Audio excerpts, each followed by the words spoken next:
The moving truck idled in the driveway, engine rumbling. My brother Travis stood on the front porch with his arms crossed, watching two movers carry furniture toward my door. His wife Kelly directed traffic with a clipboard, pointing to different rooms like she was orchestrating a symphony. I sat in my living room, coffee in hand, watching through the window. Travis banged on the door. "Open up, Riley. We know you're in there." I took another sip of coffee and checked my watch. 9:47 a.m. Any minute now. The banging continued. "Don't make this harder than it needs to be. Dad signed everything over to me. This is my house now." I stood, walked to the door and opened it. Travis's smirk was triumphant. "Finally. Start packing your stuff. Movers can help if you need it, but I want you out by tonight." "Good morning to you too," I said. "Cut the attitude. You've had 2 weeks' notice. Dad told you at Thanksgiving that the house was coming to me. You should be grateful we're giving you until today." Kelly appeared behind him, consulting her clipboard. "We need the master bedroom cleared first. That's where our king bed is going. You can use the guest room to sort your things." "How thoughtful," I said. "This isn't a joke, Riley," Travis snapped. "This house has been in the family for 40 years. Mom and Dad are retiring to Arizona. They can't maintain it anymore. As the eldest son, it makes sense for me to take over." "The eldest son," I repeated. "That's your qualification?" "I have a family. 3 kids. They need space. You're single, you work from home doing freelance whatever. You can live anywhere." "Freelance software architecture," I corrected. "But continue." "The point is, Dad made his decision. He signed the house over to me last month. So either you start packing or the movers will pack for you." I checked my watch again. 9:51 a.m. "Riley, seriously, what are you doing?" Kelly asked. "Why do you keep looking at your watch?" "Waiting for someone." "For who?" A black Lexus pulled up to the curb. Then a silver Mercedes. 3 people got out, 2 men in suits and a woman in a tailored dress, all carrying briefcases. "For them," I said. Travis turned to look. "Who the hell is that?" The woman reached the porch first, extending her hand. "Good morning. I'm Jennifer Reeves, Miss Chen's lead attorney. These are my colleagues Marcus Webb and David Torres. We're from Reeves and Associates." Travis's smirk faltered slightly. "Attorneys? Riley, what is this?" "This is me protecting my property," I said. Jennifer pulled a document from her briefcase. "Mr. Travis Chen, you are hereby served with notice of trespass and attempted fraud. This property at 847 Maple Street is owned by Riley Chen and has been for the past 6 years. Any attempt to occupy, move into, or claim ownership of this property is illegal." Travis took the document, scanning it quickly. "This is garbage. Dad owns this house. He gave it to me." "Your father hasn't owned this property since 6 years ago," Marcus said, pulling out his own folder. "Here's the deed showing Riley Chen as the purchaser. Purchase date, closing documents, title, insurance, all recorded with the county." "That's impossible," Kelly said, grabbing the papers. "Riley doesn't have that kind of money. This house is worth at least $850,000. Current market value is approximately $920,000, David said. "Riley purchased it for $680,000 6 years ago when your in-laws were facing significant financial difficulties." Travis shook his head violently. "No. Dad said he was refinancing. He said he got a better mortgage rate." "He told you that because he didn't want to admit he was broke," I said quietly. 6 years ago Dad lost his job. Mom was dealing with medical bills from her surgery. They were 4 months behind on the mortgage. The bank sent a foreclosure notice. "They would have told us," Travis insisted. "They didn't want you to know. You just had your 3rd kid. You were stretched thin financially. They came to me because I was single, making good money with computers, and might be able to help." Jennifer continued. "Riley purchased the property for $680,000. Paying off the $340,000 remaining mortgage and giving your parents $340,000 in cash to restart their lives. The deed was transferred legally and properly. Then why are they still living here?" Kelly demanded. "They're not," I said. "They moved to Arizona 3 months ago. You know this, you helped them pack." Travis's face was reddening. "But Dad said." "What did Dad actually say?" I asked. "Think carefully." Travis was quiet for a moment. He said the house would be taken care of. That it would stay in the family. And it has. Stayed with me. I'm family. But he gave me the keys. Travis pulled a key ring from his pocket. He gave me keys and said I could move in. Those are old keys, I said.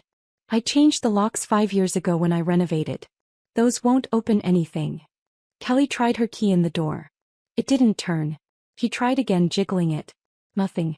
This is insane, Travis said, his voice rising.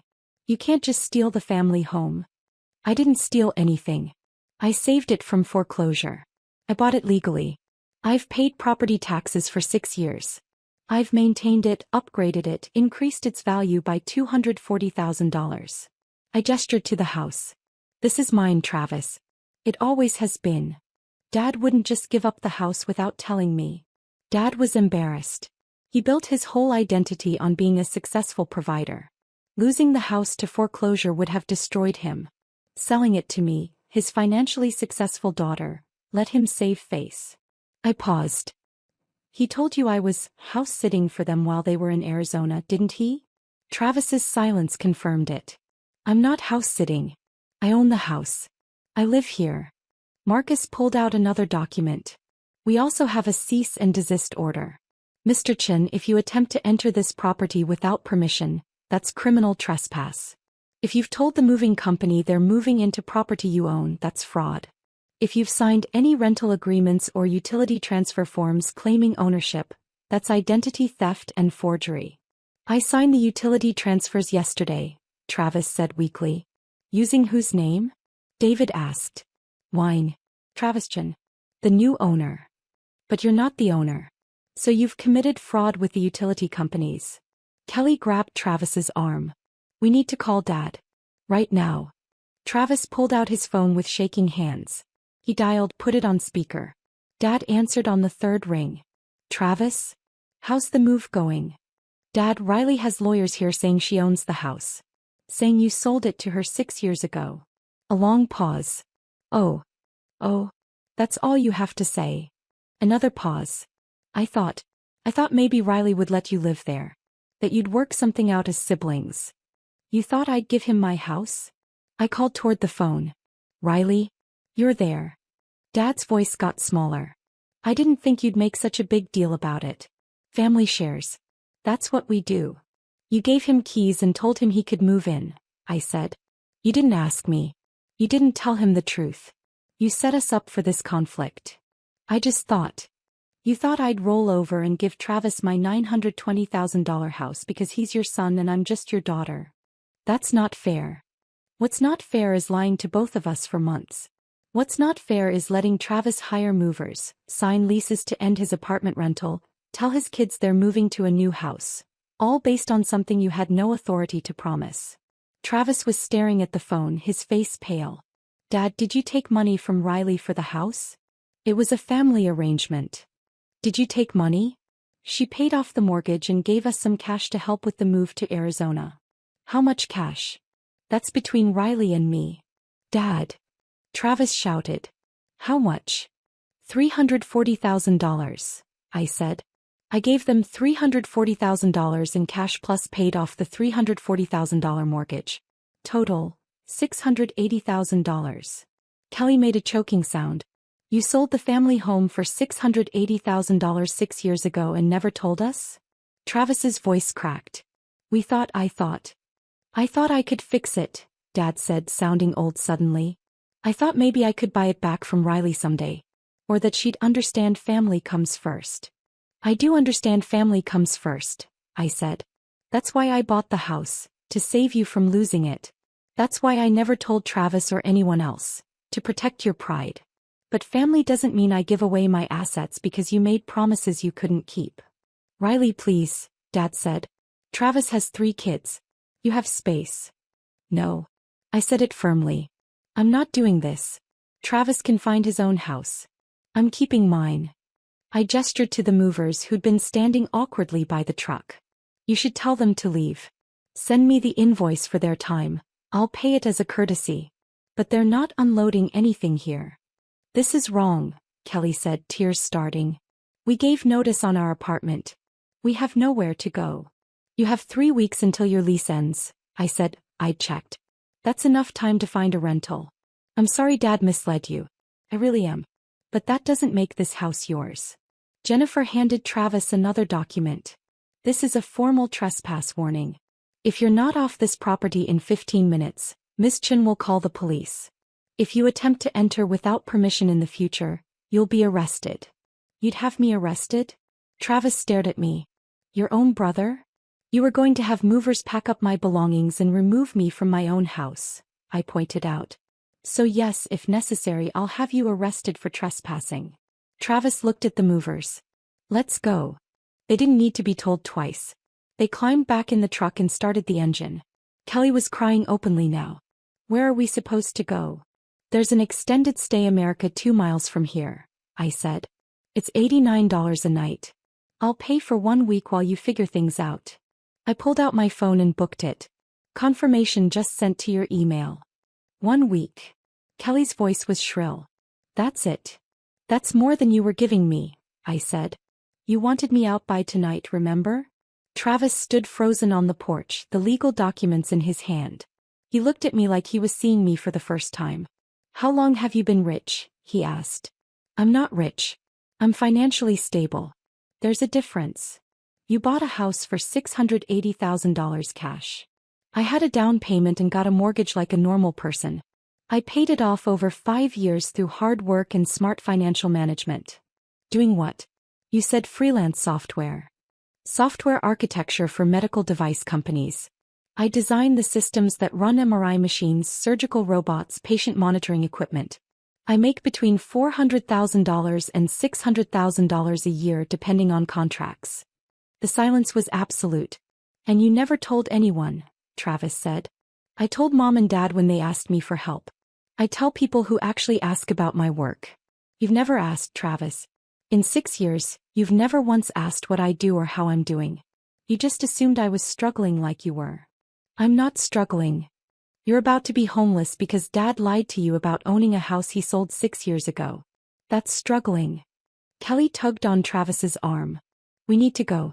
We need to call our landlord, see if we can stay another month. As they walked to their car, Travis turned back. This isn't over, Riley. Yes, it is, Jennifer said firmly. Any further harassment and we'll pursue a restraining order. They drove away, the moving truck following. After they left, I stood on my porch on my property, and looked at my legal team. Thank you for coming. That's what you pay us for, Jennifer said with a slight smile. Though I'll admit the timing was dramatic. How did you know he'd show up at 9:45? He texted me yesterday saying movers would be here at 9:30. Travis is always 15 minutes late to everything. Marcus laughed. Well played. After they left, I walked through my house. The house I'd bought 6 years ago. The house I'd saved from foreclosure. The house I'd renovated, maintained, and loved. Travis called Dad repeatedly over the next few days. According to Mom, who called to apologize, they had heated discussions about honesty and family and money. Travis and Kelly found a rental house. 3 bedrooms, smaller yard, higher rent than they wanted. Travis had to take out a loan to cover moving costs and deposits since he'd already spent his savings on the move that never happened. He blamed me, of course. Told everyone I'd stolen the family home. But Uncle Mike called asking for the full story. After I explained, he said, "You saved your parents from foreclosure and Travis is mad at you? That's backwards." Slowly the truth spread through the family. Not the version Travis was telling, but the real version. I'd bought the house to save our parents. I'd never advertised it because they'd asked me not to, they were embarrassed. I'd let them save face by telling people they still had the house. And then Dad had taken advantage of that ambiguity to promise Travis something that was never his to give. 6 months later, Travis sent a text, "Can we talk?" We met at a coffee shop. He looked tired. "I'm sorry," he said. "I should have verified ownership before hiring movers. I should have asked questions. I believed Dad." "I understand." "No, you don't. You've always been the responsible one. The one who saves money and plans ahead. I've always just assumed things would work out." He stirred his coffee. "They didn't work out. Are you okay? Your family?" "We're fine. The rental is actually closer to the kids' school. Kelly likes the neighborhood. He paused. It's not the house I thought I was getting, but it's ours. That matters. I still don't understand why you never told me you'd bought the house. Mom and Dad asked me not to. They were humiliated. I respected their wishes. At the cost of looking like you were mooching off them for years. I've never cared what people thought about my living situation. Travis nodded slowly. I'm starting to realize that about you. You just quietly do your thing, making ridiculous money buying houses, and you don't feel the need to announce it. There's power in privacy. Yeah. He stood to leave, then hesitated. For what it's worth, that was a hell of a power move. The lawyers, the timing, the documents. Very impressive. Thanks. Also terrifying. Remind me never to mess with you again. Deal. He left. We weren't close after that, but we were civil. That was enough. My brother had shown up with moving boxes and a smirk, convinced the house was his. My legal team had shown up with documents and authority, confirming the house was mine. The eviction notice hadn't been for me, it had been served to him. And his smile had disappeared the moment he realized that assumptions aren't ownership, that family promises aren't legal transfers, and that the quiet sister he'd underestimated owned everything he'd thought was his. Sometimes protection isn't about walls, it's about documentation. And sometimes the best defense is simply owning what's yours and refusing to pretend otherwise.